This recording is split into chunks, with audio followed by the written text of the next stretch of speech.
Okay, we are recording. Hi. So, why don't you get your...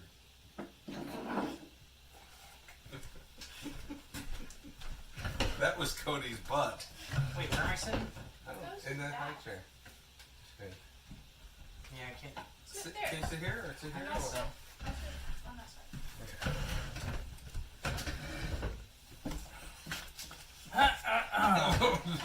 Hello, world.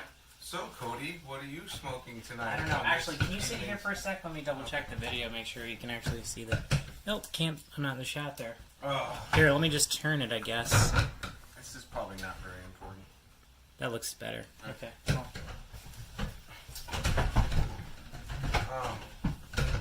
This is Connecticut. Very fun. Connecticut. What do we call it? Northeastern. What is it called? Southeastern. Southeastern. Why Southeastern? Eastern. That's what this part of Connecticut What is part? called. This part.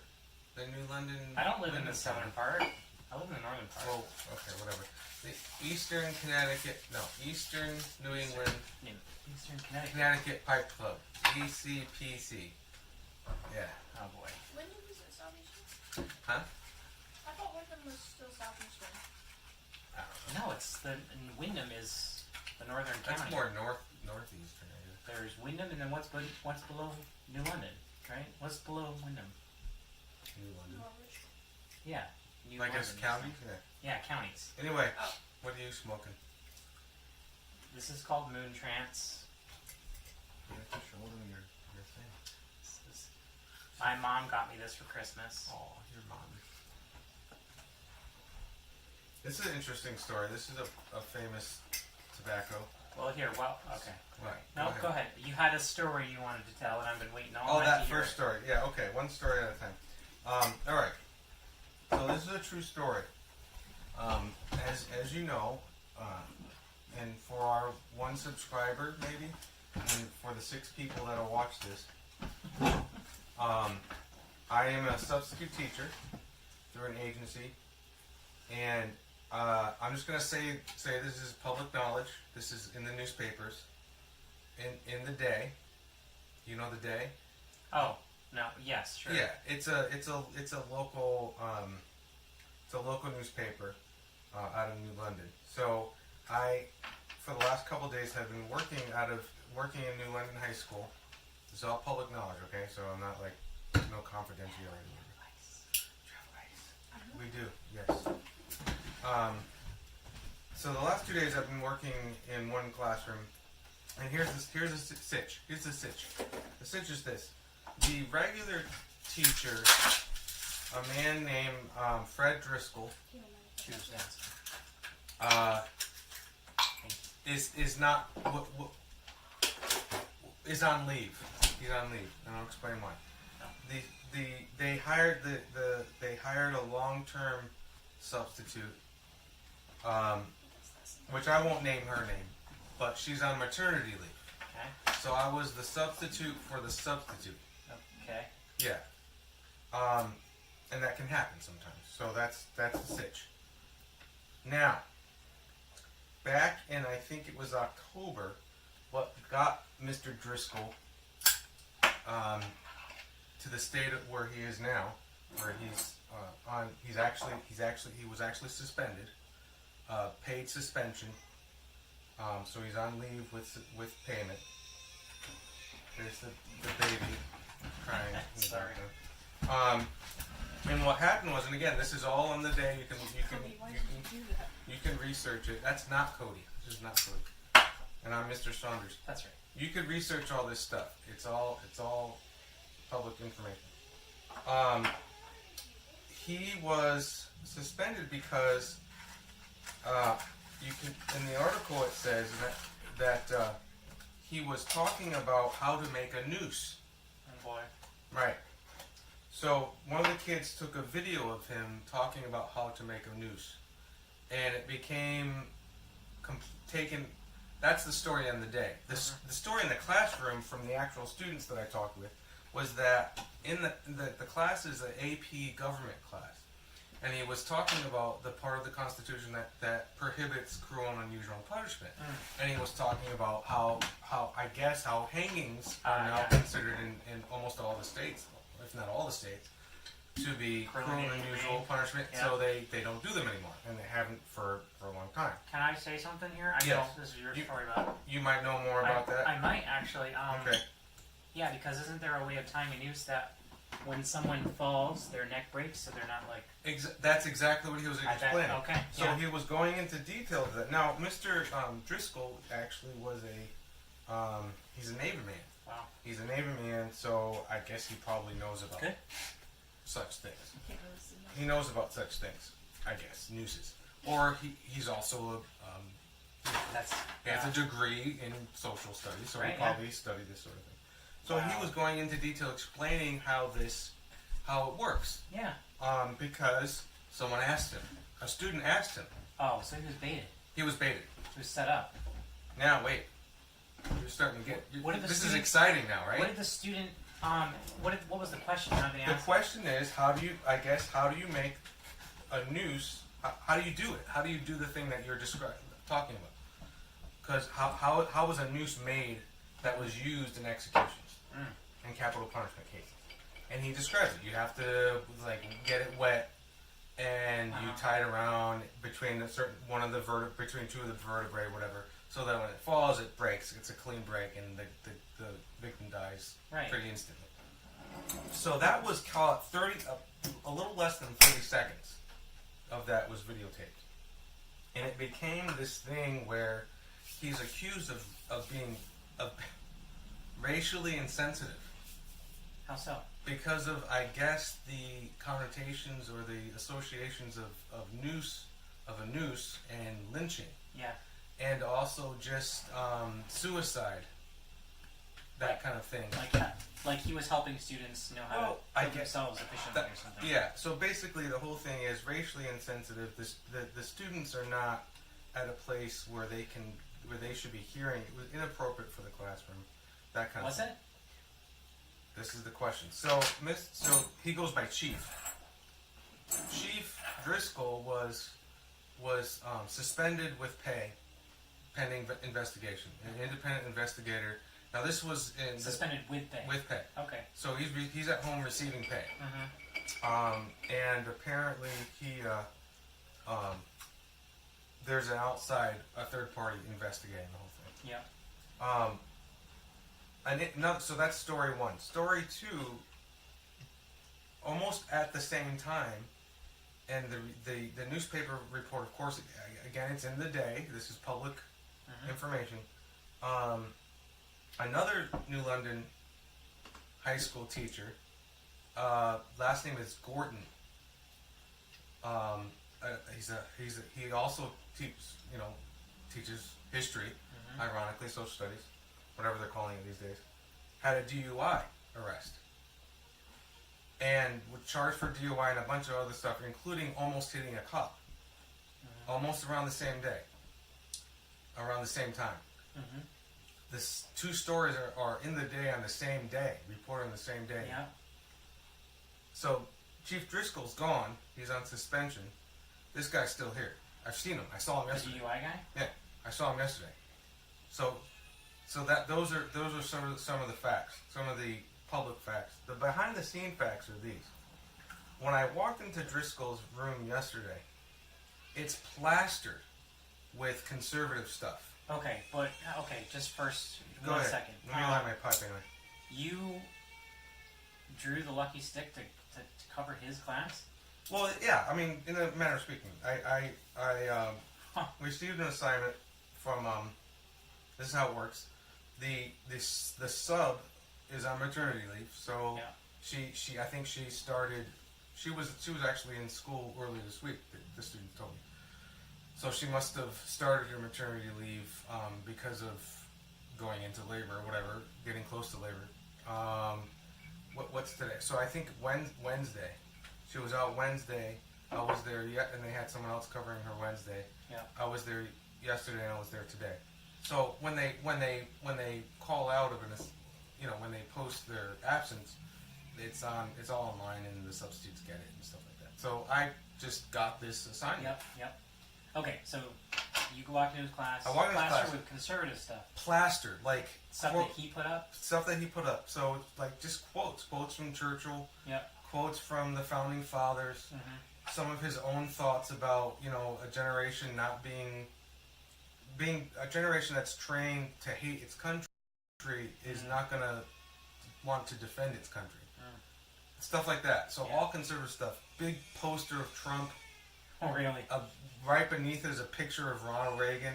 Mm-hmm. And under that is a caption that says, Ronaldus Magnus. Under Ronald Reagan. Under Ronald Reagan. A quote by Goldwater.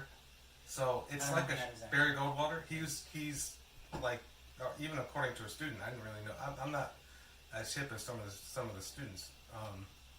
He's sort of the framer of modern conservatism. Huh. He I think he was a presidential candidate against Johnson. Okay. Yeah. So big time conservative. So all this conservative stuff plastered all over the walls. That's one of the behind the scenes. I happened to sub for the DUI teacher last year. Yeah. Nice guy, not a bad guy, nice guy. Kid, very popular with the kids. Yeah. Flaming Marxist, like a flaming Marxist, unabashed Marxist. He had like this timeline on his wall. Not a timeline. I always call it. It's like a spectrum. Yeah. Okay, on his wall, almost like an Aristotelian golden mean kind of thing. So on the right, on the far right, it just said capitalism. On the far left, it said communism, and in the middle, it said socialism. So he's that far gone, this guy. He's one of these leftists that think that socialism is what most people believe in. That most people in our country are sort of center socialists, and then that's sort of normal. So he had like this whole video presentation last year about capitalism, but interviewing these kinds of creepy corporate capitalist guys that are like your kind of stereotypical fat cat capitalist chomping on a cigar and burning money and this sort of thing, presenting that as the face of capitalism. So he's just Looney Tunes. He's a Marxist. Wait. And so when I was talking to the students about Driscoll, this one student told me about this other teacher, whose name again is Gordon, who had a DUI charge. Again, public knowledge. And how he's back in school, and this happened around the same time as Driscoll's suspension. And Driscoll said something about nooses on a 30-second video clip, and he's suspended. And it's insane. It makes no sense. And when he told me this, and I said, "Oh, I know who you're talking about. You're talking that guy's a commie." Yeah. And he's like, "Yeah, that's the one that I'm talking about, the DUI guy." So, draw your own conclusions, America. Okay, but I think your insinuation is that because the guy's a conservative, that he's being treated unfairly. He's been there for a decade. That's why. He's been there over a decade. He's an old guy. Yeah. He's not like super popular, but so he was like ambushed because people wanted out of there.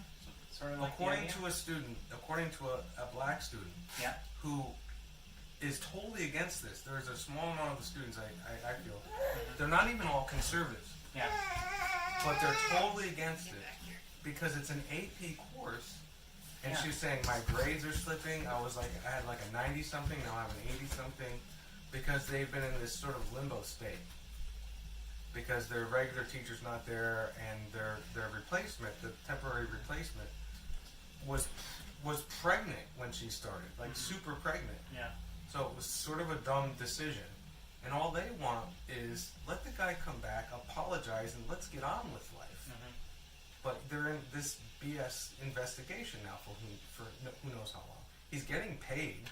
Yeah. So now they're paying 2 people plus a sub. Right. Because he said noose.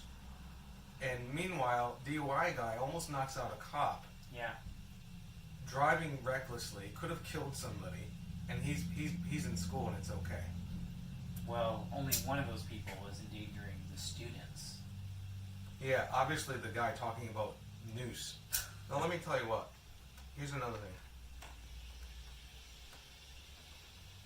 The idea that these students can't, they can't handle a topic like that. Yeah. If you read the comments. What grade was this? These are upperclassmen. This So, is 11 and 11th 12th grade? grade. Yeah. Juniors and seniors. Ugh. These guys play friggin' Fortnite and what is it called? PUBG and Pugby, yeah. whatever it's called, and like Call of Duty and stuff 5 or 6 hours a day. Yeah. Where there's blood splatters And cursing. and sex and who knows what Yep. else. Don't tell me they can't handle the word noose. So it sounds like a conspiracy theory. This guy was set up. Yeah. This guy, everybody hated him. Did the Everyone- students seem to support that I idea? started talking about it, Yeah. and people were getting uncomfortable. Ooh. A couple of the kids were getting uncomfortable. Some of them were talking Uncomfortable about how? Like, Okay, so it's just an interesting story, right? It's a good Yeah, story. it is. I'm glad you waited. I'm trying to keep my thing like, hang on a second, America. it's actually going to be available to the world, and it's not live, so Oh. Do you want to pour this for me because you don't trust me with your hooch? it's true. I don't. Okay, You want so ice? You don't like it? no, straight, no chaser. So one of the girls was I'll talking. be generous, okay? And if you're a Thank good you. boy, I'll give you more. Thank you. So one of the girls, who's a very smart girl, bright future. She's in the junior ROTC. I won't mention her name, but she's a student. Bright girl, and a supporter of Driscoll's. Doesn't really like him that much. Yeah. Admits that he's old school. Yeah. So he gets racy. He talks about things that we consider inappropriate. Like Like just who give me knows? one example. Okay, so I don't even know really, but he was, I guess, talking about how women weren't allowed to sit at bars before women's lib, I guess. And I guess maybe he was doing it in a way that might have been construed as inappropriate. I don't even know. That was one example they gave me, but I said, well, that actually is just a historical fact. That actually just happened. Right. Yeah. So I'm sorry that happened. It shouldn't have happened, maybe, but he's just telling. He's a history teacher. That's kind of his job. So it's not like they're huge fans of him, but like this other girl who just wants to get good grades and go to college. Another girl was saying to me, you know, explaining how she was defending him and how she's gotten a hard time from some of her classmates for defending him. And I stopped her. She paused and I said, look, I mentioned her, I called her by name. I said, look, you're being rational. You're being logical. And these people that you're talking about, they don't care about that. They're emotional, they're visceral, they don't want to hear about rational and logical. And a girl who's sitting over there says to me, how did she put it? Oh yeah, logic can't fix everything. Thinking, what's wrong with our society? But what I said to her is, well, it could fix this. And she shut up after that. But that kind of thing. Yeah. Where you, like what you were saying off camera before. Was that you? Oh no, I'm sorry. It was on a Steven Crowder video. He was talking about, you're not allowed to question some of these people. Yeah. Because, and it's kind of a fascism. Like, you can't question them. You're just not allowed. And if you do, there's consequences. And it's 1984, it's thought police, and it's all this stuff. So I don't know. I was because I just asked innocently, like I didn't understand what was going on because the assignment said the pregnant teacher's name, but it also said Chief Driscoll's name. I was like, what's the deal? What's happening here?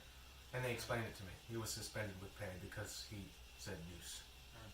I was like, what? Well, So didn't just say it, but it described how to he make, described how to make a noose. how to make a humane noose. Because someone asked him, he was answering a question. Right. Yeah. Now, another salient fact. Now, again, some of this is from the day, some of this is hearsay. Yeah. So, do what you want with it.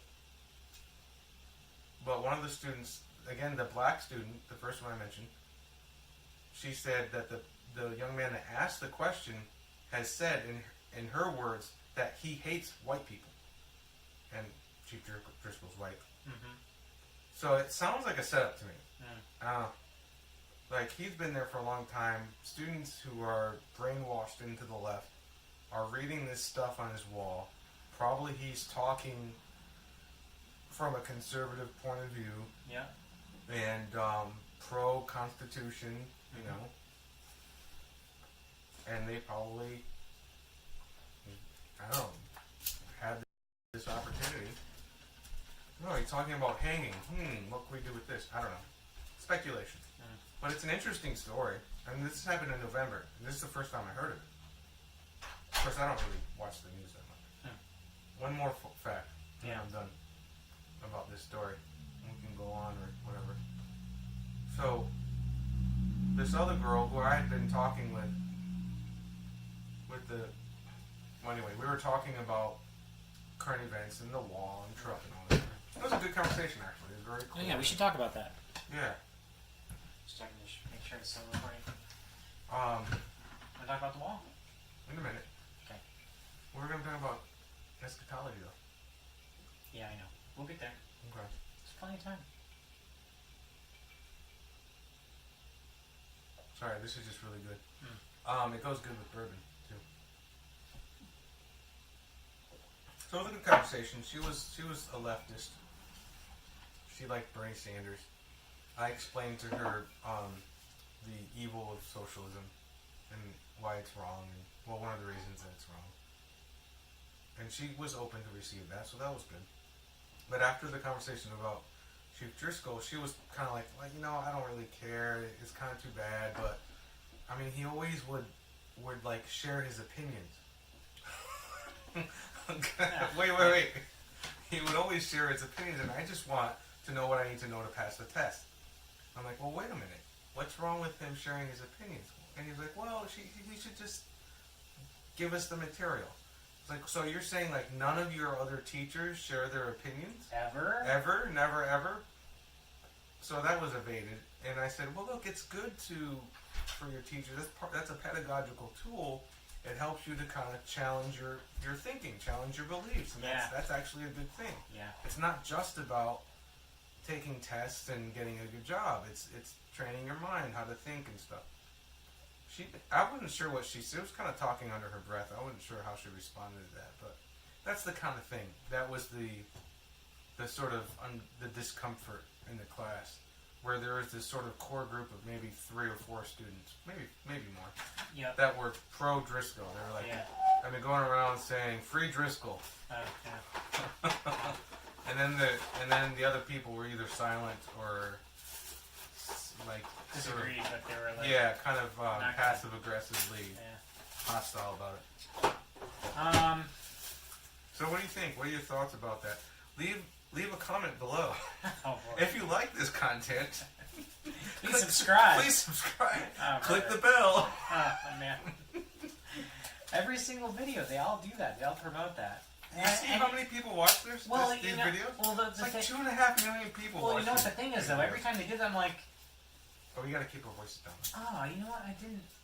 Oh, am I subscribed to this? I can't. I don't know. Like, and I actually do think about it, but I have a small list. Most of the stuff I watch is stuff I'm subscribed to anyway. So. Yeah, I have a small list of things on Twitch I subscribe. On YouTube? Yeah. Yeah. Oh man. Crazy. Hello, Mrs. Saunders.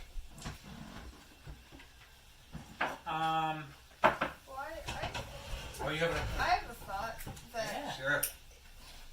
If You have to hold a pipe. Okay.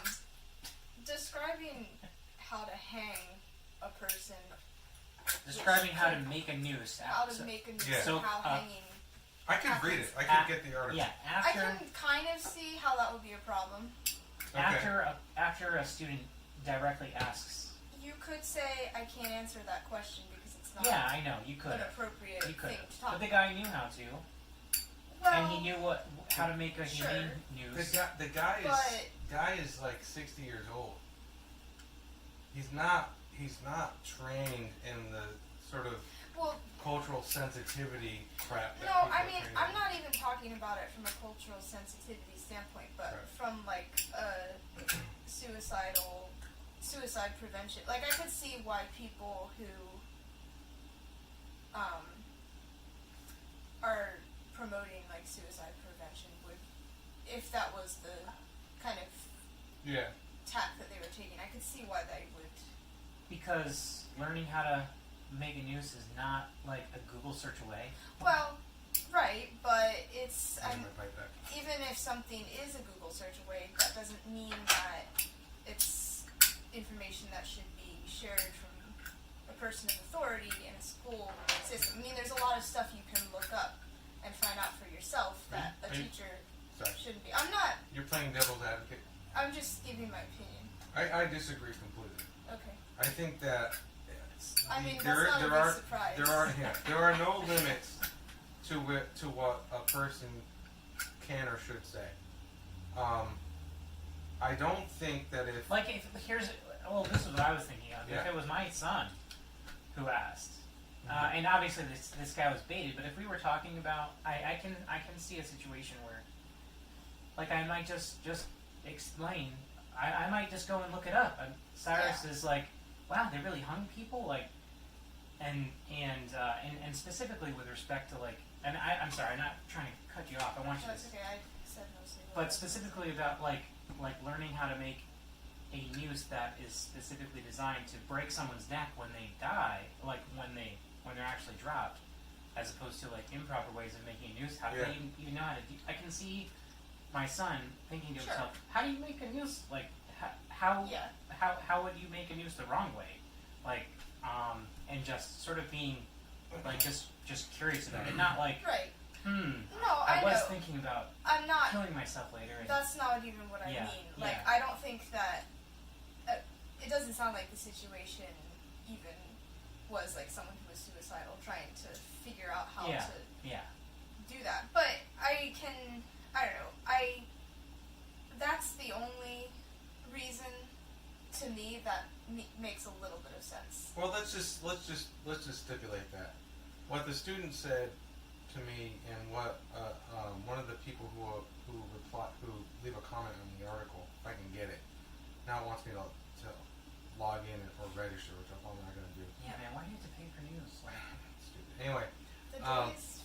No, actually, it's not 3 weeks. Yeah. was the thing that they said, even stipulating that, let the guy come back and apologize to the Sure, class. sure. It was one class. that Let him makes sense. apologize. Look, I was insensitive. I'm really sorry. or like And the let's get on with it. school's policy doesn't want me to talk about. I don't even know how you describe that. What's a category of things you would put that in Trigger warning. that are supposed to be Trigger avoided? warning. I wouldn't say trigger warning. Like maybe like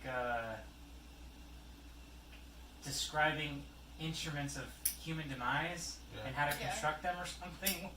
Like, I will dear tell him. professor, how do I make a trap so Yeah. that when someone walks in my room, they get shot with a shotgun or something? You know, like, well, you see, you tie the string That- around right. the doorknob, and You have a probably good shouldn't point. go there. No, but that's not anything close to what he was doing. He was talking in the context of his lesson, Yeah. which was cruel and unusual punishment. You know, Well, I don't think you should apologize. I think I don't just think say, you should either. I guess the school doesn't want me to talk about this He stuff, was- so I won't. he was probably maybe not too. I don't think he did anything wrong. I think he's completely blameless.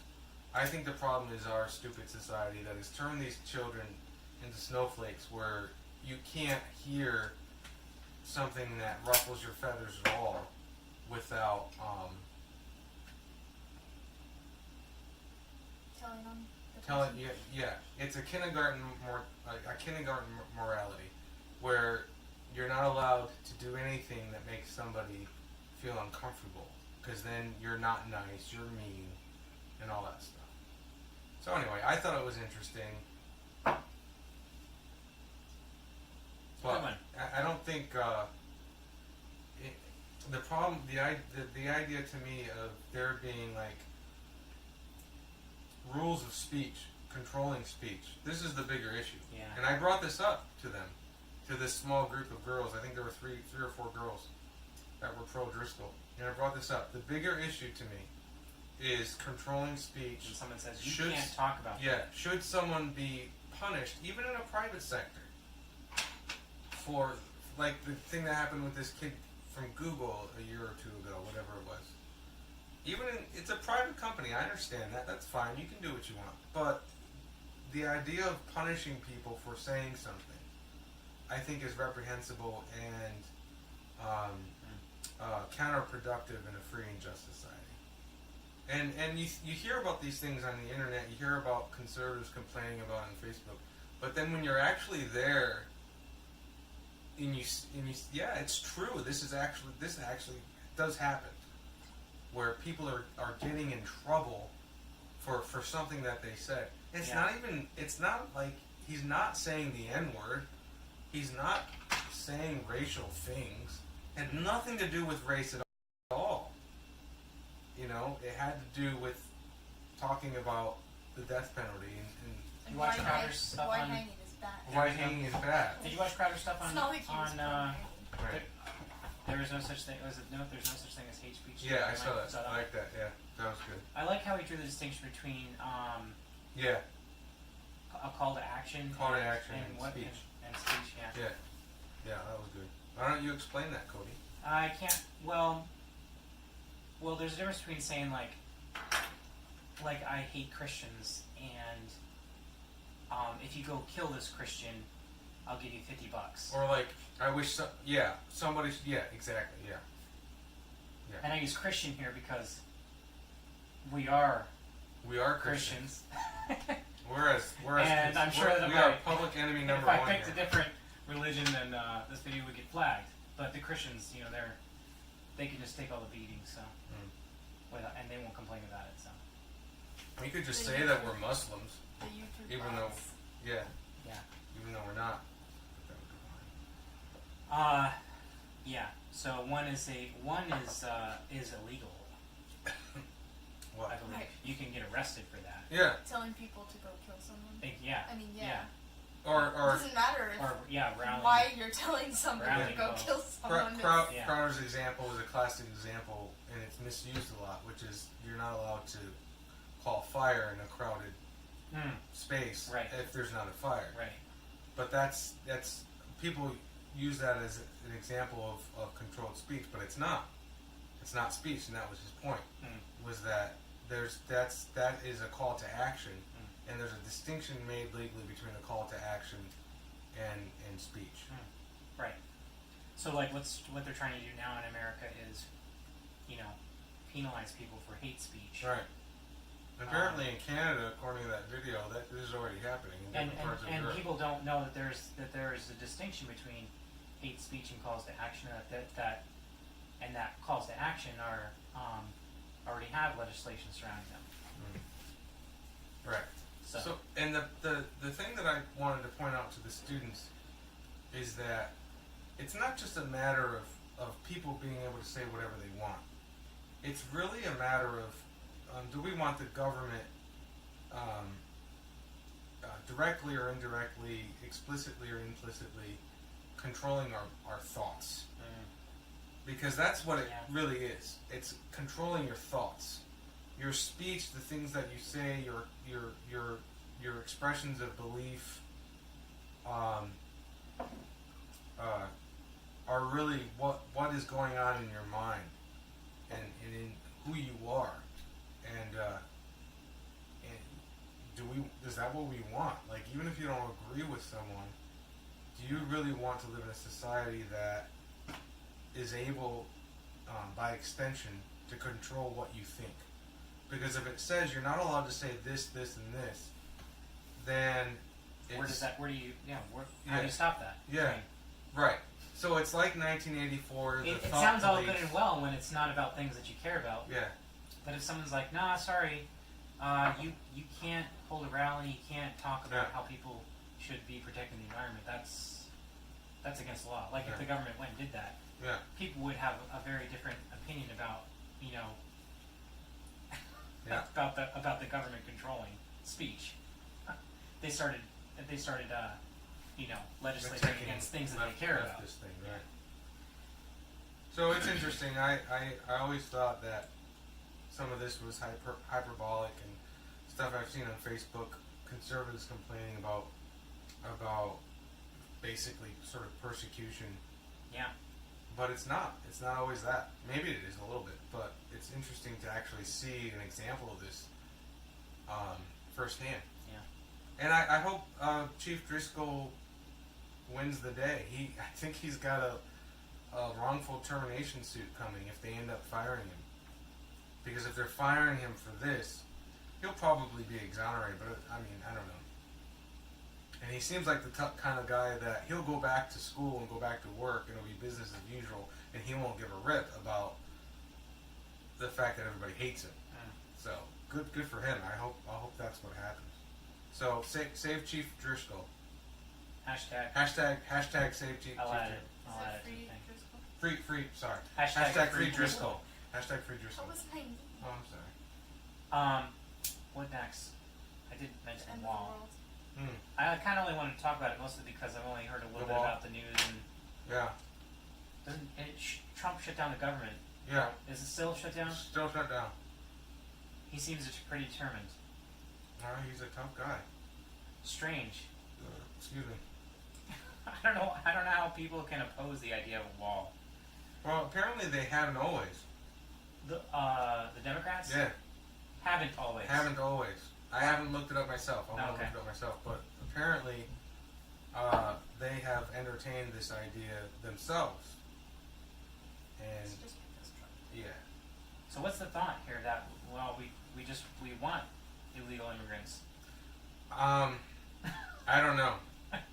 What's Well, the thought? well, It's the What is the thought- argument? I don't get it. It's the argument that Oh. the wall won't really prevent. That's part of. I think that's. Oh, I just saw I think it's just right. saw a news article from Fox like an hour before I came here that talked about how CNN approached somebody, border security, some people near the border, Right. asked them about the wall, and they received information that said no, the wall is actually it works, and so they chose not to report on the story. Really. Yeah, their official response was it's a non-story, but it's just because it didn't meet their agenda. I don't Did you know. hear about that? No, I didn't hear about that. I mean, people. You can ask 10 people about a controversial subject, especially something Nancy like this. Pelosi is the speaker of the Yeah. House. Yeah. That was fairly new, fairly recent, right? Yeah. Where have you been, man? Dude, I don't, Holidays. I'm not like Crowder. I don't like, Yeah, I don't that- read the news every morning. Holiday. Yeah. My The government shut down on the 22nd. I got Of 4 Decem- kids to of take Dec- care of. of I December. got, Yeah, 'cause three, the 22nd of $4 January to is- wipe every day. Thank you, ma'am. Mrs. Saunders. Slip. My I'll only bleep it out if I can. Yeah. source of news comes from like Facebook and the Babylon Bee, so I usually kind The of most trusted name in yes, fake news. sort of by extrapolation can figure out Yeah. what's going on as much as I desire to. I know what's going on. I've been following it closely. You know what's funny is for a while there, so I work remotely, and sometimes I end up at a McDonald's, mostly because I can get a drink for like super cheap, and they have reliable Wi-Fi. True. I come home smelling like 10-day-old grease. yeah, like fryer oil.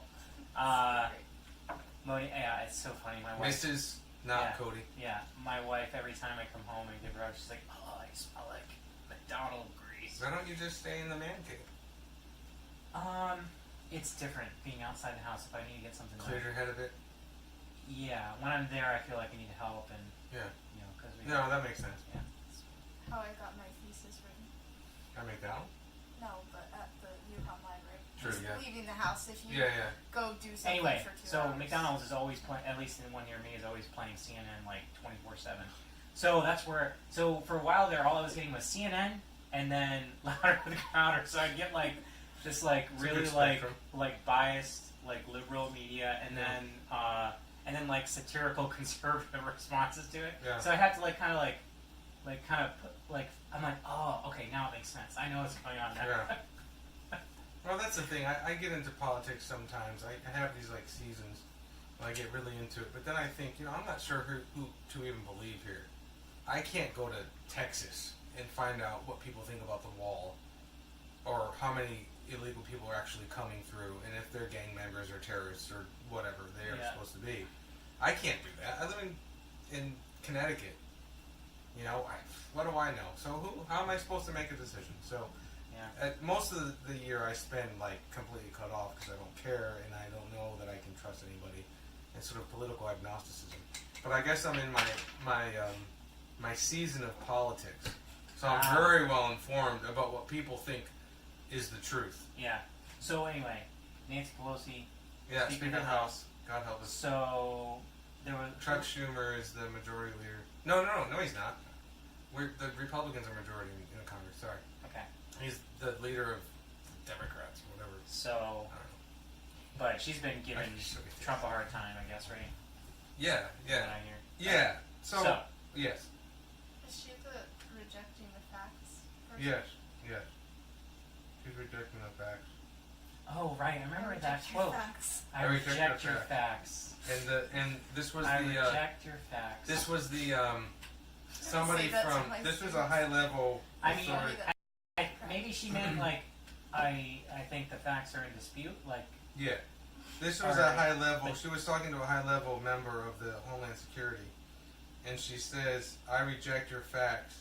And the Homeland Security person says, "These are not my facts. These are the facts." Did you see this? No. Isn't that great? Who is that? What is that? This, you young people.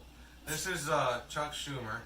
No, the top one. This is from the Addams family. Adam's family. Yeah, Lurch and Uncle Fester. All right, let me show this the viewing audience of 2 or 3. This is what we're looking at now. Can you see that? How can you tell? Yeah, Don't touch it. I'm not. There you go. You should learn how to do the thing where you like splice the screenshot in. This is low tech, man. Yeah. So, well, what do you think about the wall? As much as you know, but what do we should we have? Why don't we already have a wall? That's what I want to know. Keep your voice down.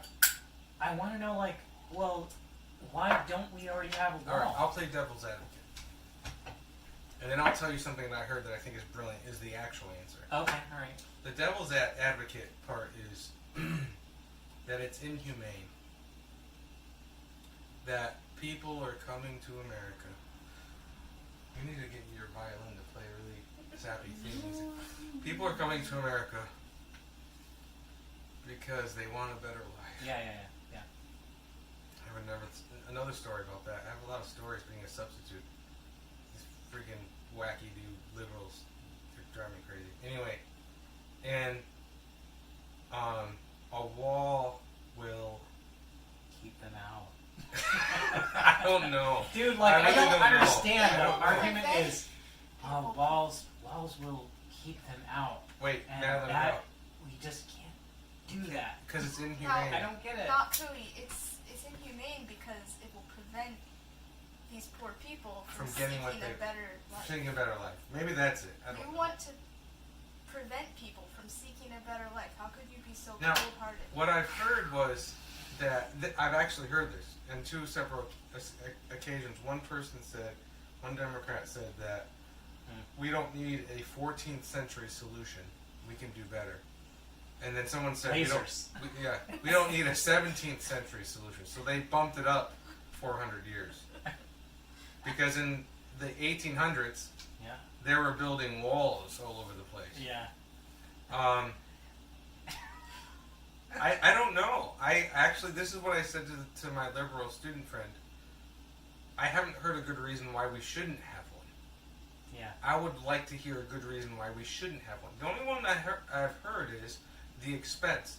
It's $5.5 billion. Congress could $5.5 billion The bucket. without even thinking about it. Yeah. So I don't buy that. I don't buy that at all. Yeah. So this is the real reason that I think, and Yeah. this has changed my thinking on this. This is probably when I went over the line and said, yeah, we should probably get a wall. Yeah, because right now, sorry. I'm going to give you the reason. Yeah. So I was listening to Michael Savage. Have you heard of Michael Savage? Probably. Okay. So he was on hiatus. He had a substitute guy come in. Caller called in. They were talking about the wall. And this woman said, if you think about it this way, if you have things like drones, you have border security, bodies on the ground, you have technology, maybe you have like bomb sniffing dogs, drug sniffing dogs, all this stuff. Yeah.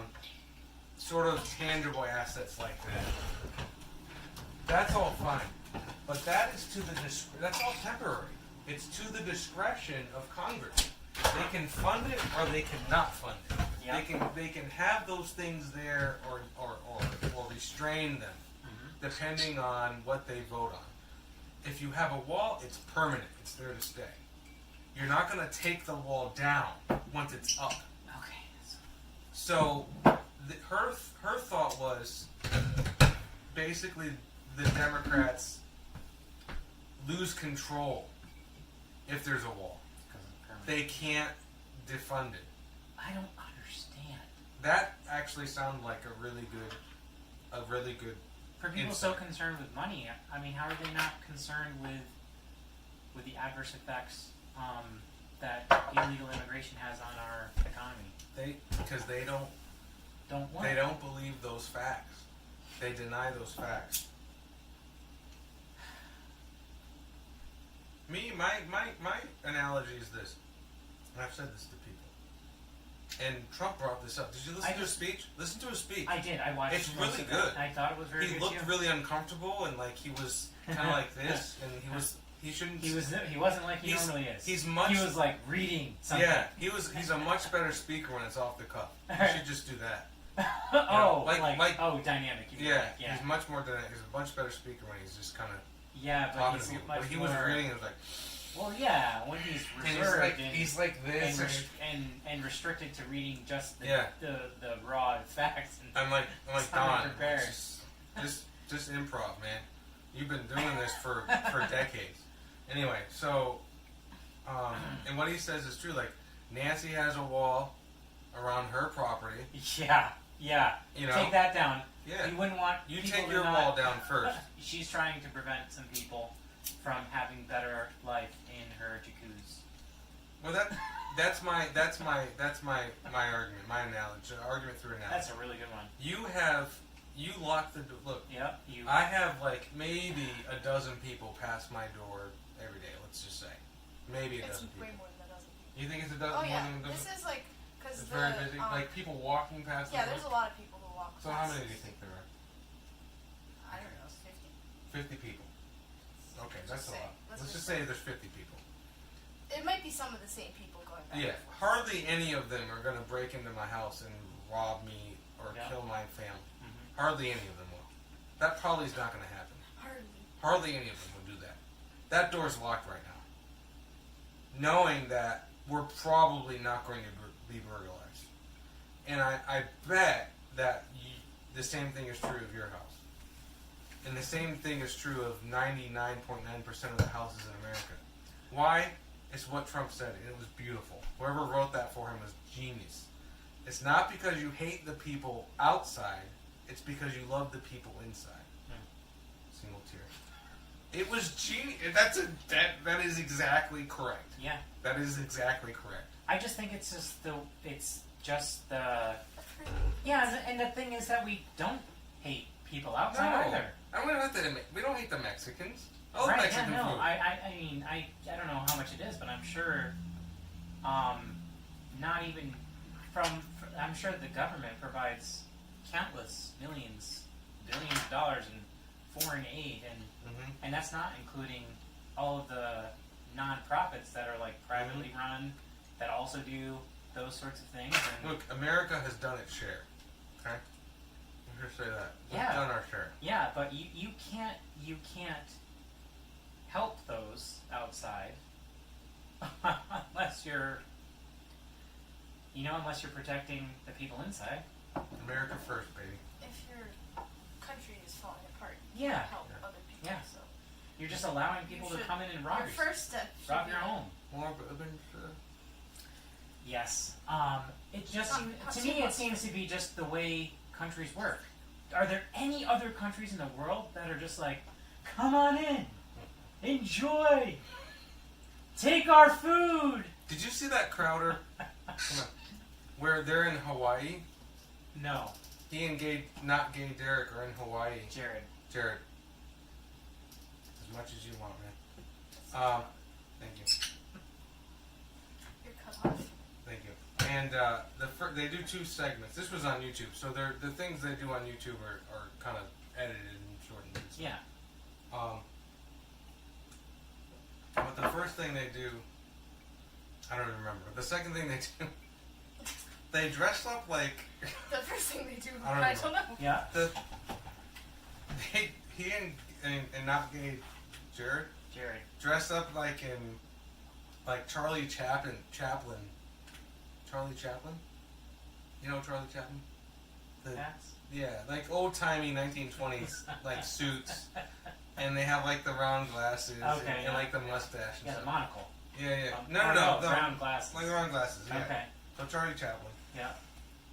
And they're talking like this weird kind of lofty voice, and it's a funny bit. So they go to like a state building, and there's protesters there, protesting ICE and protesting law enforcement in general. Yes. Oh man. Yeah. So these 2 guys go there, and they're sort of being and they're being goofy and stuff. But what the most important thing of this segment is that they find out that this building it's a government building, so there's lots of departments and stuff, I guess. But one of the departments is Social Security.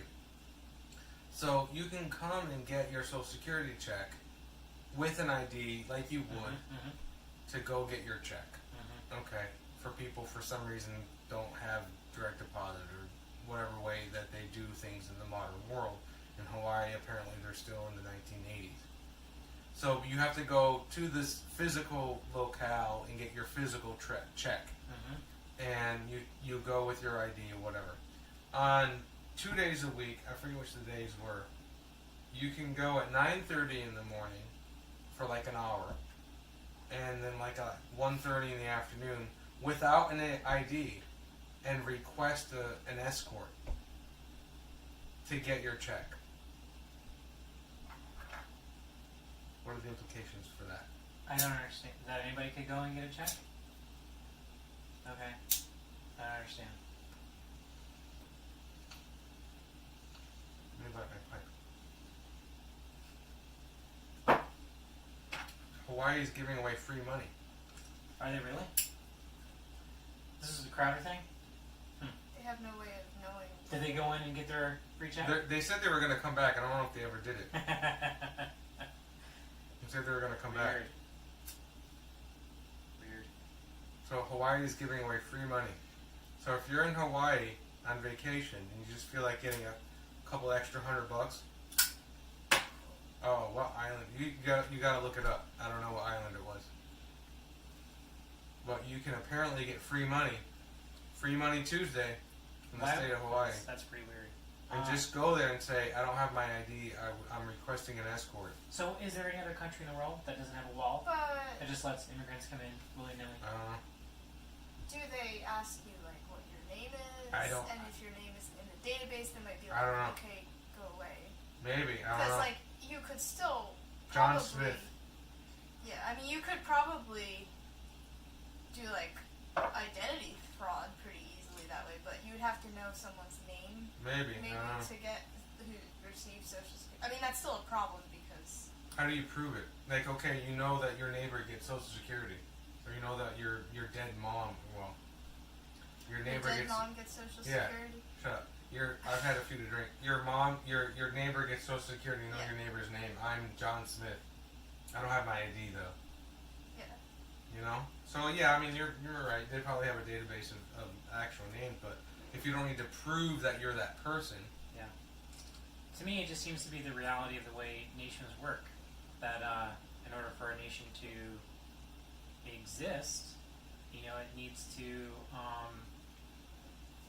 protect the interests of its citizens. And Yeah. Well, like I've said, I'm sort of. Mike, I guess my position is, if you don't care about being a nation anymore, that's fine. Just move somewhere else. Yeah. Oh, it's Right? just Marxism. 'Cause Have you read the Communist You'll Manifesto? have No. such an easy time getting a visa to a different Right. country because it's hard to get visas to live in other In countries. other countries. It's easy to get into America. Like Well, maybe not easy. places like India, I don't really know about a lot of countries, but India, for example, you can't get a visa to like come live in India permanently unless you have a job in India, Right. because they don't want like And you probably have to Freeloaders. random people Yeah, just and- showing up. They want you Yeah. to be contributing Contributing. to their economy, Yeah. About that. their business To the nation's And, interest. I bet you anything. Weird. I bet you anything that business owners want you to speak Hindi, and they're probably not going to hire you if you don't speak Hindi or whatever their Well, I dialect mean, is. I don't know about that, but Well, I'm just saying. I'm speculating. I bet you that's the case. I mean, English is a pretty. Alright, so you want to talk about eschatology? Sure. Now that he's sufficiently watered. You're All right. watered. So, do you know what your view is? Do you have a position? All right. You're on mill? My Okay. new view. This is my new view. My new view. Bill. My Definitely, new definitely all done. view. Shut up, Cody. I mean, not Cody. Sorry. My It my works. my new view. You try saying that when you've had a beer and two bourbons. Is He literally You just mean- had a beer tuber. why is everyone against me? It's fun. Excuse me. Is eschatological agnosticism. Ugh, that's not a view. That's not a view you can have. It's a view that I have. Don't tell me what I can't have. What is an agnostic? Agnostic means that I don't know. No, it means you can't know, doesn't it? Is No, it- no, it means I don't know. Not necessarily. That's No, more like it's more that's more like strong. radical skepticism. Okay, We don't do So I just don't know. I'm not sure. you're an ignoramus. No. That's what that means. I guess is that the Latin version of agnostic? Ignoramus? One who doesn't know. Here's why. Here's why. I've thought about this. You need to have a leaning though. I have a leaning. I'll get Which into it. is, I'll get into it. just say it. I'll get into it. I'll get into it. I've had this all planned out. Let me go through my plan. You know what it's like to be me. It's important It's important to for me. him to go through his plan. Thank you, man. Don't fight against I mean, the plan. not bad. I have a question. This That's is an aside. Is covering the What? talking is that thing? Yeah, you can prevent your pipe from going out. How? That makes It's no like backdraft. I've heard this and I've tried. I've done it I was myself. watching Lord of the Rings and I saw them do it a lot. Really? So if your pipe's about to go out, you can do this, and the sudden onrush. onrush? Of, Onset? Onset? what? A lack of oxygen? No, of the air when you go like this. Will spark Okay, it again. back into it. If that's important, or you could just take your lighter and just light it again. Yeah, but then you 'Cause use we're in the your lighter 21st fluid. century. Mm. That's true. You're Alright. not in Middle Earth We're not in Middle Earth. right now. Yeah. Back in Middle Earth when there were no lighters. Do you ever see Yeah. them light their pipe? I What don't- did they use? Yeah, you're right. I What don't did they think use? you ever see them light their pipe. What did people use? This is And what I want to know. everybody has a church warden. They're all church warden Yeah. pipes. Leave a comment below if you know what people used before there were lighters. Can you tell me? To me, it seems like church wardens would be great for like avoiding tongue bite. snake Yeah. bite. Yeah. Like you just seems like you get like most of Let's the. have a pipe wrong. club. Let's have a pipe club meeting about actually pipes. Oh wow, weird. What? Not tonight. What though. is that? Where was I? Agnosticism. Eschatology. Eschatological nonsense. Alright, Okay, bye. so in the why? We need a woman's touch. Just Yeah. gonna sit here. Now YouTube's gonna totally They're gone. delete this video's deleted. I said woman's touch. I'm being the diversity in this pipe club. But we're all white though. Oh, I said white. It Oh, doesn't no. matter. It's all If you're over. a woman, you're diverse because True. you're more than 50% of the population, and that means you're a minority. If you're more than 50% of the. I don't know how it works, but it works. I am more than 50% of the population, Women but are I'm also. Therefore, you're a minority. I'm- Women are considered I'm- minority. I don't. Yeah, kind of. In a weird way. That I is don't weird. understand. blacks, whites, Doesn't make any sense. blacks, women, and Latino or Latinx. Not any other people on the face of the planet. Those three categories are minorities in this, Really? in America. Yeah. In America. No, but there are other. No. There are. No. I mean, Asian on American? those. Nope. On those I like think so. thingies. Blacks, women, and Latinos. Shut up. So on those thingies where they like collect demographic information, I'm not afraid of you. They often will have other categories like Pacific Islanders and Native American and That's nice. Asian Anyway, American. eschatological. Yeah, back to the topic that you Drink your chose. beer. I am. I gotta teach her how to do this, man. Am I doing it wrong?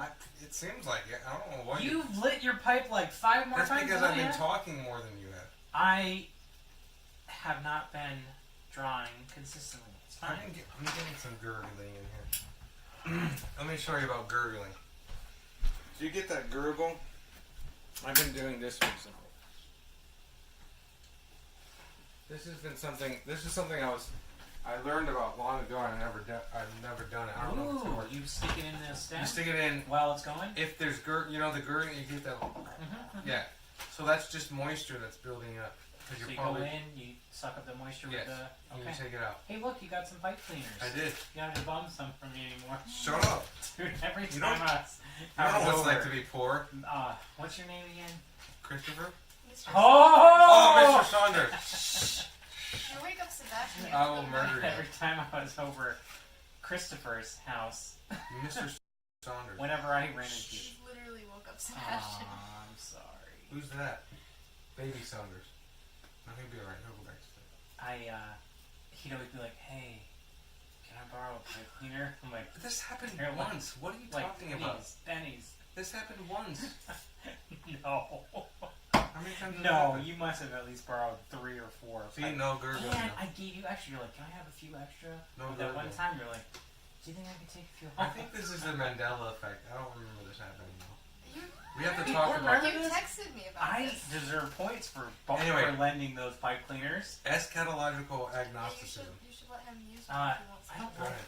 these are the I don't like them that spiky much, ones. yeah. No, I don't like Well, those. it's good because they They really do clean. they clean it well, but Yeah. it hurts kind of your fingers. A little Yes, bit. it does hurt your fingers. Yeah, Or and gloves. they kind of Use bend the tweezers. they kind of bend up really easily. Yeah. We're gonna have a whole video about actually Pipe paraphernalia about piping. and yeah. The whole thing. I will give you my pipe lore, my son. You like my rest? I think that's great. You got a little rest jealousy? No. He has a pipe holder. It fits 6 pipes. 6. So do I. So, It's at home though. This But this one. is a rest. This is what I carry with me. I like that. I like that a I lot. like it too. Wait You till don't you have see rest. my. Do you have a rest? it's not gonna Shut up. rest. Do you have a rest? You mean young? Off his hand. You mean young Mr. What if you do Saunders. so with both your hands? Can I talk now? Eschatological agnosticism. The idea is this. In the Bible, there are certain... This is a new idea. A new theological idea. One that's never been thought of before. I didn't say that. So, caution. So it's probably... It's Probably, It's probably it's heretical. probably heretical. That's it. It it's is. probably heretical. Yeah. Half the most of the stuff that's been thought of is heretical. So if there's any new stuff that's thought of, it has to be. But Anyway, proceed. the idea is this. So, my conviction is that eschatology is not a very clear theological discipline. It's not a slam dunk for anybody. Mm-hmm. Okay, Agreed. so it's not like the atonement or even the Trinity. Yeah. Okay. Oh, The Trinity is like one of the core Like essentials. that God is triune It's not even close. is clear. Eschatology clear. doesn't come close to that. What that means philosophically, in your brain, what that means, how that works, no idea. What the Trinity means, that God is 3 in 1, no idea. But that God is 3 in 1, very clearly taught in Scripture. Eschatology, not so much. That's my view right now. That I'm not sure. I think that's every view's view, though. No, I don't. I don't think so. I think there are a lot of people that are very dogmatic, Well, and they're like, this is the way I don't it's going to think happen. any view would say Here's my chart and graphs. this is, you have to believe this, otherwise you're... The Soviet Union is the Antichrist, even though I they think don't every exist view anymore. would acknowledge that this is a non-essential. Yeah, no, that's Not unimportant, but Yeah. non-essential. No, that's true. But that's not what I'm saying. They're very, yes, you're right. It's not essential in the sense that, this is not going to define me as a Christian. And if you don't believe this way, you're not a Christian. Nobody says that. Okay? If you're a Trinitarian, that's what you need. You need Trinitarian. At least. Well, At that's least. one thing.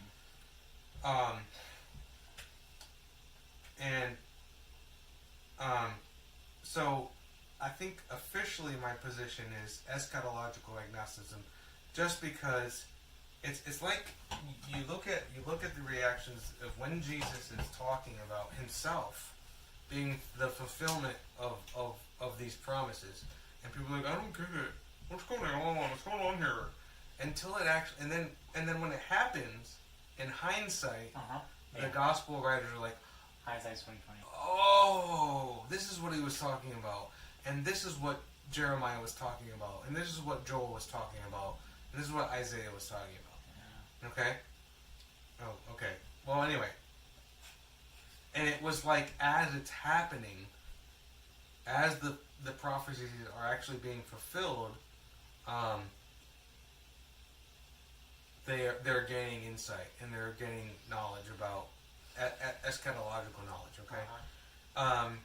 Now, for the viewing public, all 6 of you, eschatology is a fancy word, fancy theological word. 2 Greek words, eschaton, which means the end, not like telos, but a different kind of end, meaning like an historical end, okay? And ology always means something like the study of. Yeah, from the, logos. Logos, yeah. Word about. The word about the end, yeah. Exactly. So anyway, so my sort of official view is eschatological agnostic. I'm not sure how things are going to be. There are some things that I'm certain about, and that all Christian traditions agree with. So like that Jesus is coming back again, that there's going to be a final judgment, the eternal state, we all agree on that, so that's great. Yep. But this sort of the in-between times. The millennium. Yeah, the in-between times. So yeah, there's the millennium. there's the first. Sorry, I spoke after myself. There's the first Advent. There's the eternal state, the new heavens and the new earth, and then what happens in between that is the controversial part. Yeah. So officially, I'm eschatologically agnostic. So you don't have a yeah, Here's my leaning. Okay. My leaning, my tenuous position is amillennialism. But as I suggested to you off camera, I think there could be a way to synthesize some of these views. Yep. Okay. I'm gonna take a break. Oh, I have to go to the bathroom. Oh, should I pause it? I don't know. No. Keep it running. What? Smoky pipe. We'll be right back. That's Just weird. show the word about smoking pipes. You're the technology person. How do you not know how to... Pause it? I think I can. No, I mean... Oh, yeah. Talking about... Alright. That can sound official. Chris is done urinating. I just went ahead and said it. You're gonna It's get there. probably Flags. flagged as like a 18 and up I video have to. now I'll have to mark this as includes adult content because of community because of standards. natural bodily functions. Yeah, because being you can referenced. show people being killed, simulations of murder, but talking about peeing. Anyway, so eschatologically. Wait. What? But what? He was saying something when you were Can't with remember. about Anyway. Daniel and... Theologically, I am agnostic. Provisionally, When are you gonna stop saying that? You said it like right 6 now. times. This is the lead-in. Provisionally, I am amillennialist. Okay. Change my mind. Oh. Okay, no, I had one thing come out with you. Question. Is Satan in a bottomless pit that is shut and sealed right now? I don't know. Well, you have to believe that if you're not a millennialist. Not according to the Bible. Okay, right. So let's keep him out of this. What Okay. does the Babylon Bee say? I had a bunch of Sure. You're not really. No, I had authority. a bunch of stuff about Satan, like putting it's just stupid stuff. Several more. I forget what kind of dinosaur bones to confuse people. Oh, yeah. You Then know, there that's, was one about Satan. you know, some new, real Oh yeah. conservative Yeah. young Satan earthers sprinkles believe that. more dinosaur bones Yeah. to test Oh, it. boy. And then there was one of this like really ugly cat. Yes. Satan puts finishing touches on cat That breed. On cat what? The cat breed. Oh, boy. Wow. Anyway, That's funny. so what was They the do look evil, don't they? Most cats do look pretty, evil. Let's stay focused here, people. Bottomless pits. The yeah. world needs to know this. So, Amillennialists believe that Yes. we are in... Ask the millennium. question again. Sure. Is Satan currently in a bottomless pit that is sealed and shut right now? I will answer the question with a question. Yeah. Did the Son of God, was the Son of God revealed to destroy the works of the devil? According to 1 John. Let's turn to the passage. It's it must be Revelation 22, Yeah. verse 2 and 3. Oh, why don't you read the whole thing? That would be good. What is it? 1 through 6, I think, is the volume. 20? Revelation 21 through 6. No, this is a Reformation Study Bible. It's an ESV though. Yeah. Oh, it's the truth. What does it matter that it's ESV? Just a literal translation. That's all I was getting at. Just Yeah. or whoever's Word for word.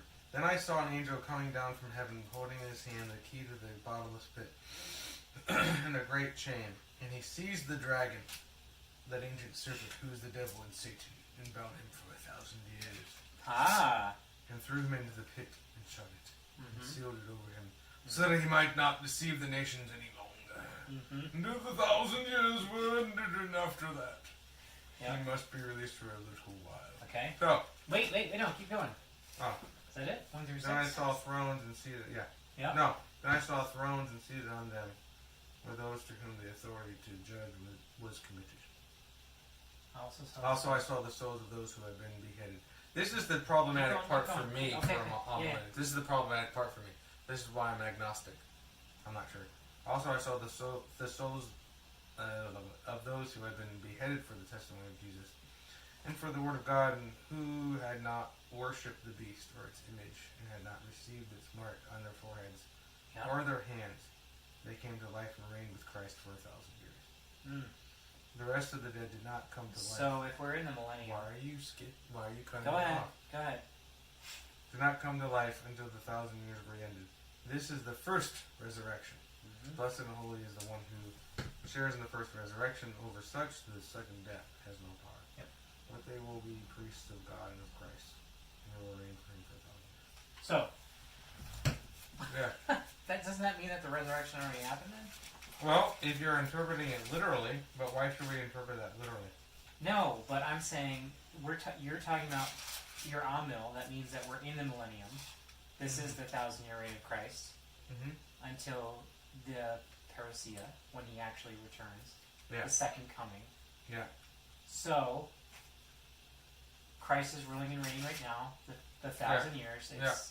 It's I have all I won't authority. say allegorical. I'll say it's metaphorical. It's a metaphor. You can say allegorical. It's allegorical, and Because it's allegorical language, sure. so. But that means you also believe that Satan is in a bottomless pit that's sealed and shut. Well, let's look at what John says in 1 John. Where is it? I have it memorized. I don't know the actual scripture. Can you trust that I am actually quoting scripture correctly? Yeah, I think so. Okay. It's in 1 John. Yeah. I'm gonna have to look it up. And it says the reason that the Son of God was revealed, or that the Son of God came, was to destroy the works of the devil. So it seems like Jesus' life, death, and resurrection destroys the works of the devil. He is the strong man that binds the thief. the thief. Wait, what is it? Thief in the night, right? No, he's the one that binds the strong man. Oh, he comes like a thief in Yeah. the night. Binds the strong. Yes. Yeah. So I saw Satan fall to the earth like lightning. He says to his disciples when they come back to 70, right? When they come back from when their first missionary journey. The in the Gospels. when he sends out the 70. Right. I mean, they come back and said, "Lord, all the demons were subject to us in your name." He said, "I tell you the truth. I saw Satan fall like lightning to the earth." Huh? I don't remember that. I'm sorry, I don't remember that. Okay, you should read the Bible. Man, last time I'm Bird. brutally honest with you. So here's the reason why I'm amillennial. Because provisionally. Yeah. Because of all the things that the scripture says about our position currently, the state of affairs of the church currently. Jesus says, "I have all authority. The kingdom of God is here." The apostles wrote in all the epistles. Now, this is the last days. You know, all that kind of language seems to indicate that the last days are the period of time between Christ being conceived, and when he comes again, the first and second advent. That is the last days. That seems what's going on. That we are currently ruling and reigning with Christ. That Jesus currently has all authority. All authority is logically and a universal exclusion sort of term where anything other than all is excluded. Like right now, he has all authority. I asked a yes or no question. What was the answer? What was the question?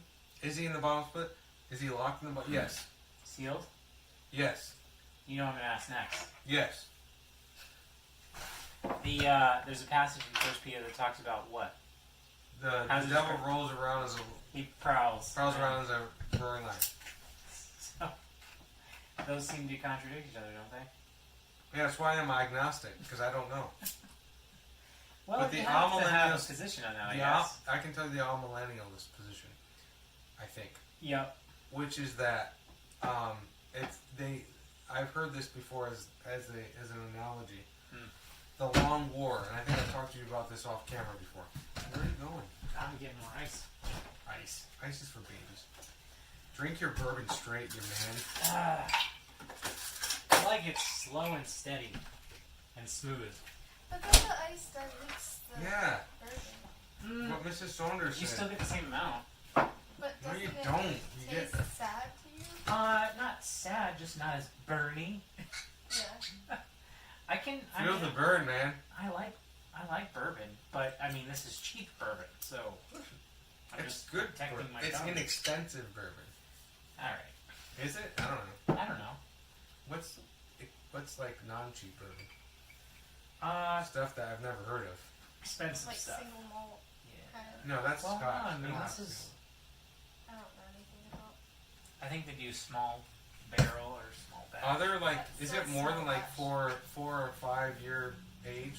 I don't know. That I don't literally know. says small batch on it. Yeah, I know it does. I know this is better Don't probably know. stuff, but it's it's like the top of the low shelf. What's the top shelf? I don't know. I don't have the money to afford that Do you know stuff. who Benny Johnson is? I like Maker's Mark. Yeah. Maker's Mark I would probably drink straight. Yeah. Do you know who Benny Johnson is? No.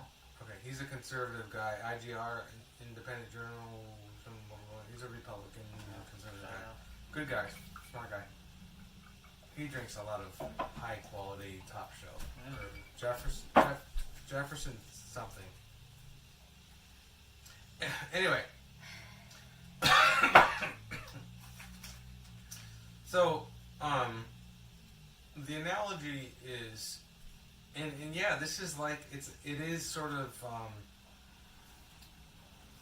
what's the word? Weaselly? No. Evasive? Anyway, so the analogy is with David, and it says that David, after he was anointed king over Israel? Judah and Israel, that there was a long war between the house of David and the house of Judah. So he was already anointed. He was king. He was in the house. That's right. That's good stuff. Yeah, I just got flakes of tobacco all over me. that can happen. But he still had this contest between his predecessor and himself. Okay, so I think that is the analogy that Amillennialists want to. Well, the House of Saul, that the Amillennialists want to use to defend their position. That in one sense, Satan has been stripped of his power. Mm-hmm. His works have been destroyed. Sorry. Mrs. Saunders is currently on Facebook laughing at people, which is one of our pastimes. And you think about scriptures that talk about that the... Can you stop? That the... I think it's in Colossians, that the sentence of death has been... Very quiet. The sentence of death has been crucified, that the power of death has been broken, all that stuff, all the victory that we currently have in Christ. Now you admit that, right? Like we, as the church, as individuals in the church, we are no longer under the thrall of Satan. He has no power over us. The flesh, the world, the devil, it has no power over us. Because we've been converted, because of all that stuff. That is not what the passage says, though. Well, why not? Why, if you interpret it literally. No, I'm not. If you interpret it sort of spiritually, yeah. Well, you have to. It's the analogy of faith. You in Scripture interprets itself. Okay. So what does other more clear and sort of? What do you think that means? That he was thrown that in he the was pit? bound. But that when Christ died, this is I think the all You don't think there was a literal pit? This is the all millennials position. Yeah. That when Christ died. Yeah. And rose again, yeah. The power of the devil over God's church was broken. So that Satan no longer has. So before that talks about him prowling around. Right, that he still is like existent. Yeah. Like he still has some power. He's still around. Sealed in a bottomless pit, sealed and shut. Yeah. Means no power. Yeah. Oh. I don't know. That's why I'm agnostic, eschatological. In a bottomless pit, sealed and shut. Yeah. So this is where I think that there can be a synthesis. You don't like syntheses, huh? I like. I believe in proper reconciliation of passages. Right. Yeah. So this is okay. We'll call it that synthesis. Then. Okay, we'll call it a proper reconciliation of passages. So right now in the church age, between the Advents, we are living in a time of both victory and tribulation. After when Christ comes again, it's just victory. Tribulation is done. So, and we can talk about the tribulation later as a separate subject. But yeah, I'd be curious to ask why historic premium people, why they come to that position as opposed to Amno. You know, I'm not as conversant in eschatology as I could be, probably. And that's probably because I'm an eschatological agnostic. Well, I don't know what's going to happen. Yeah. I think this is why I think that there could be a synthesis. This is my synthesis theory. That right now, cover your ears. Cover your ears. Here comes some heresy. Let me get a little bit of bourbon so I can cheers. Oh man, that was rough. Careful. My glass. Right now,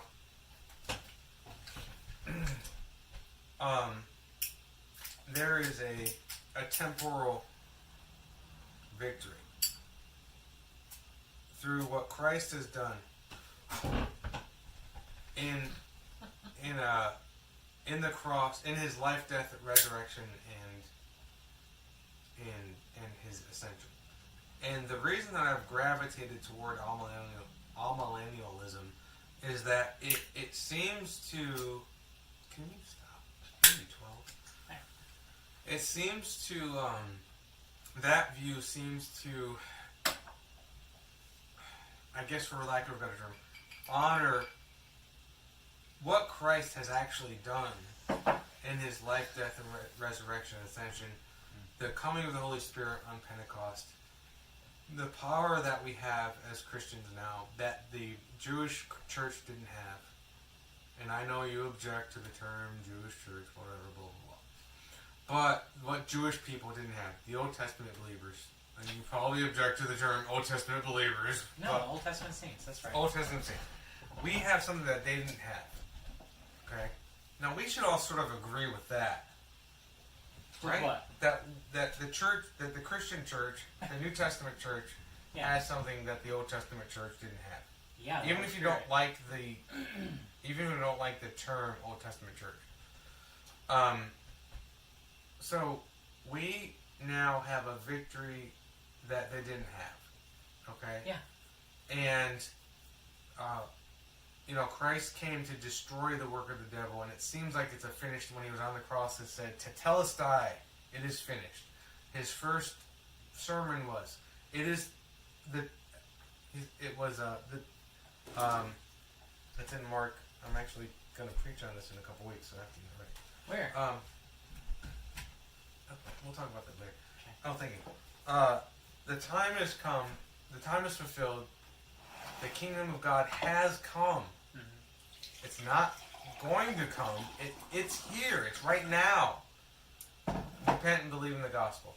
This is the compelling argument for me for amillennialism, that the kingdom of God isn't something that's happening in the future for 1,000 years. No, it's right now. It's right now. It's happening now. It happened when Christ came in. It was established. His kingdom was established. That's what they were looking for, and that's what most of them missed, because they were looking for a geopolitical system. Right, yeah. And Jesus said, what did Jesus say to Pilate? My kingdom is not of this world. Yeah. Right? So that's the evidence for amillennialism. Now, I think there can be a synthesis in saying, for right now, between the Advents, my kingdom is not of this world. But there could be a sense in which it becomes of this world. There could be a sense in which there is a literal millennium.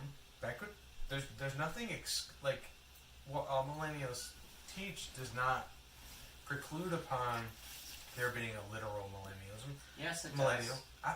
Does it? I don't think it does. Yeah, because it what does. they're saying is right now in the church age, we are living in a time of victory and tribulation, where through the preaching of the gospel, people are saved and some of them are not. Yeah, but they do believe in a future, literal, second coming of Christ, which is when basically all of the end times events will take place As immediately. the Gruden says, and I think he's right, the amillennialist view is the simplest view.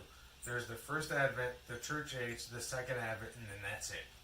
Yes. And the other views are like there's the first advent, the church age, a millennium, and the millennium involves a quasi second coming, and then there's the real second coming. Well, yeah, you're talking and about then the eternal state. Yeah. Which so I caught up. don't really get. Just so anyway, read I'm an Revelation. amillennialist. Changed my mind. Are we good? Are we done? I think so. Yeah. I am. Go ahead. Your turn. Do you want me to turn it off? No. Oh. People need to know this.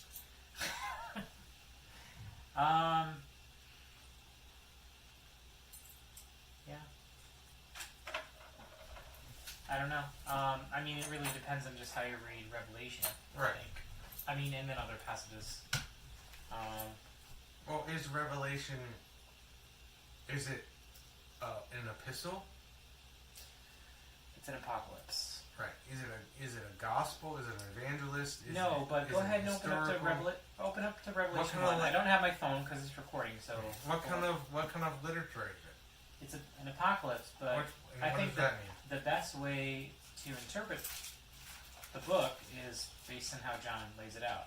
Okay. And he does talk about, in the very first chapter, he says that these are the things that have happened, that are happening, and that will come. I think that's the best way to interpret the book. Mm-hmm.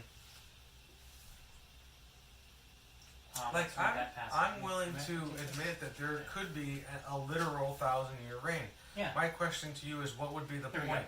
go. Right there for the things that you have seen, Mhm. those that are, and those that are to take place after this. I think that that's how the book is laid out. He's setting up in the first chapter how, which is not inspired, but how the book is laid out. The things that you have seen. And he talks about the 7 churches and Yeah. Is he talking about 7 literal? Is he I talking think to so. several I think he's literal talking about churches 7 modern churches that are happening at his time? Yeah, so Okay. right there for the things that you have seen. So things that are going on. In his time. Those that are, and then those that are to take place after this. And I think that's how we're supposed to interpret the book. So, That's good hooch. anyway, that's pretty much it. I You mean, might it's be just- right. I mean, I'm okay with that. Yeah, but either way, I mean, an apocalypse is like a sort of like Let's how it talk sounds. about the Greek. An apocalypsis, Yeah, which apocalypse, means I don't know what it means actually. It means like an unveiling, a revelation. Revelation. So, Which it used to actually be called apocalypse. The root is like seeing, something like that. And apa is the prefix. It means something like a show. and traditionally, or whatever, the genre is all about talking about modern events Right. in a hyperbolic fashion, but with the intention of giving its readers hope, Yeah, right? yeah. I have other books that I probably should have brought to talk about more about the genre, but I think that either way, any of the views would view that as the same way. I think at the end of the day, we just need to be encouraged, Yeah, right? That there are all these bad things that are happening, that Satan has power, right now, I think, yeah. in some fashion, and that Christians and the children of God have opposition, and Yes. sometimes extreme opposition. But at the end of the day, Jesus wins. So That's the church age is defined by both tribulation and victory. So there are things that we agree about. That sounds like Crowder. Yeah, no, but at the end of the day, Jesus wins. I think Yes. that's the point of the book. is that- And it's the point of the Olivet Discourse. yeah, that Be ready. yeah, Be ready. yeah, we're on the winning side. Yeah, and but be ready, because it's difficult times. Yes, be ready. And Yeah. well, let's talk about the tribulation. Okay. Well, my conviction, and again, I think that there could be a synthesis. Mm-hmm. That there could be a sense in which we say that the tribulation that Jesus is talking about in the Olivet Discourse is 70 A.D. An historical fact that already happened. So part of Amillennialism, an element of it is preterism. Yeah, yeah. Not full preterism, because that And- was actually Or futurism. as the opposite. Dispensational. Yeah. Right. So preterism is the view that These are that things that already most happened, that right? the prophecies in the Bible have already happened. No. Right. That's not what all Calm down. millennialists believe. Calm down. Preterism is the view of how to interpret the book of Revelation, I believe, as the events being primarily past. Yes. So there's preterism, sort of like Pelagianism. There's Pelagianism, and then there's semi-Pelagianism. So Pelagianism is condemned universally by the church, Yeah. even in the Catholic Church, believe it or not. That people are sinless. Yes, semi-Pelagianism is accepted. That It's people not heretical. But we don't need to get into all that. are born innocent, or something. Something like that. But as an analogy, there's preterism, which is that everything has taken place already. Even the coming of Christ has taken place. Yes. That the literal coming of Christ has already taken place. The second coming? Yes. No. Who believes that? People have believed it. Look it up. Oh, have believed it. Yes. Oh, yeah. Then there's sort of semi-preterism, which is that most of what the prophecies, scriptural prophecy details has taken place. Not all of it, but most of it. I provisionally ascribe to that view. That Semi-preterism? Semi-preterism. That all of the discourse, most of it, was talking about the tribulation, the Holocaust that actually did happen in 70 AD. That's what he was talking about. That's the answer to the question that his apostles asked him. The question that they asked him was, when will these things take place? What these things mean were the destruction of Jerusalem, the destruction of the second temple, and everything that comes after that is an answer to that question. That's the semi-preterist view. Now, there's nothing precluding in that discourse and in Revelation another tribulation, an actual literal 1,000-year reign of Christ, when Christ comes back and reigns 1,000 years, and then there's the final judgment. Now, my only question is, what would be the point of that? Why can't we just say that the Amillennialist view is true, which is that there's the first advent, the church age, and then the second advent, and then that's it? What would be the point of the first advent, church age, 1,000-year reign, and then the eternal state, and then that's it? This is the point. What's the point?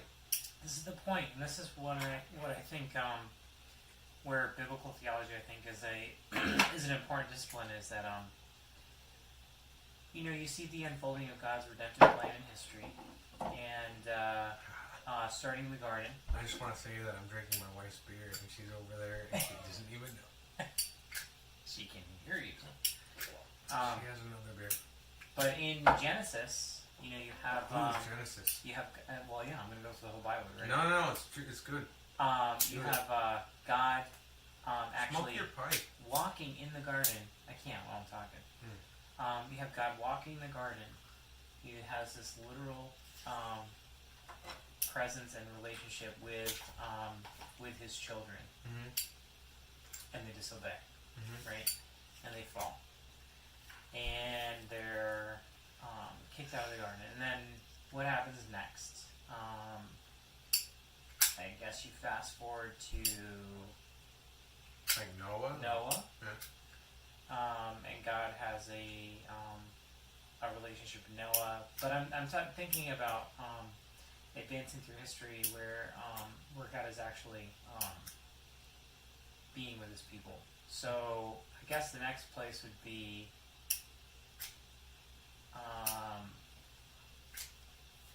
with Moses, where he's actually manifesting himself in a Let's not forget cloud. Abraham. Yeah, I know Abraham. Patriarchs.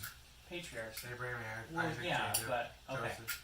But in the wilderness wanderings, God is actually manifesting himself as a cloud and by day and a pillar of fire at night.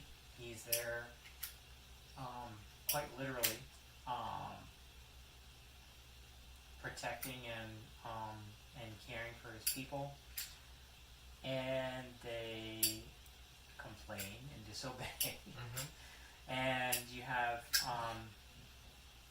God actually manifesting his presence in the what is it called? The tabernacle. The tabernacle, yeah, and he's there. He's abiding with his people, and you just keep fast forwarding through history, talking about the temple. Yeah. A more permanent residence. Yeah. With his people, and they disobey, and they Yep. and you have the coming of Jesus, Yeah. who literally takes on flesh, becomes a man, and lives among his people, and is rejected by them and crucified. And then you have the coming of the Holy Spirit, and the Holy Spirit comes, and he actually dwells inside believers and empowers them to live. And then in the book of Revelation, we see that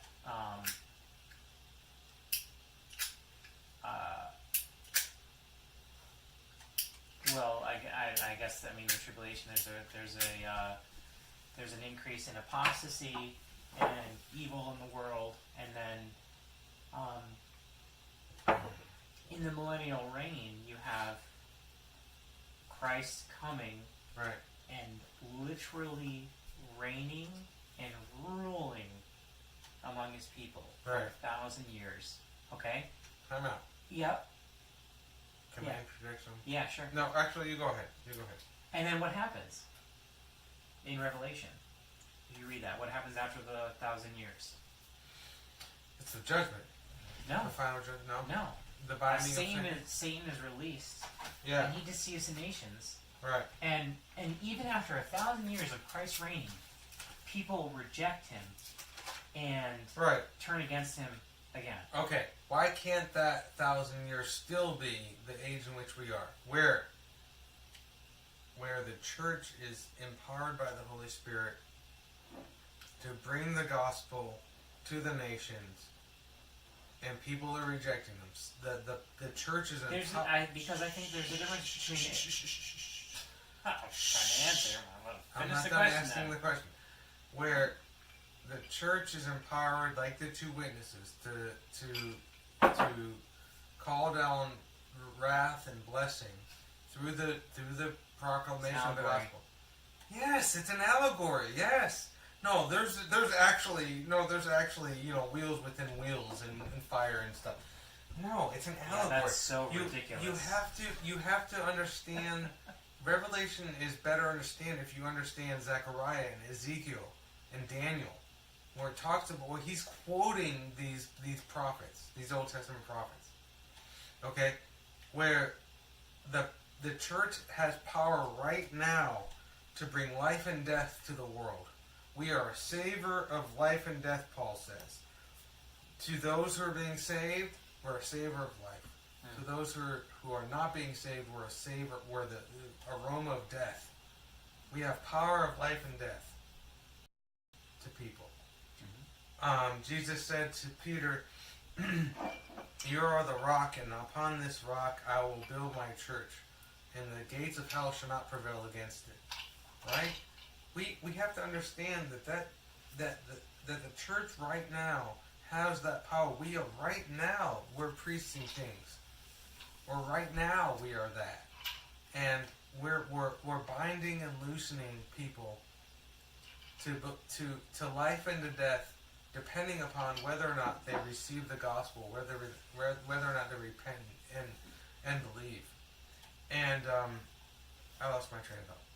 It's okay. I think there's a difference between an allegorical. Wait. ruling No, I got it. reigning I got it back. And a literal one. No, it is a literal.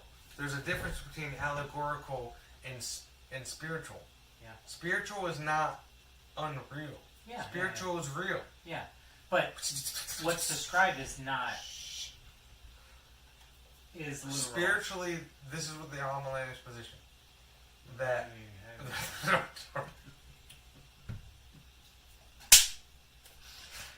Yeah. More bourbons? No. Okay, spiritual does not mean metaphorical.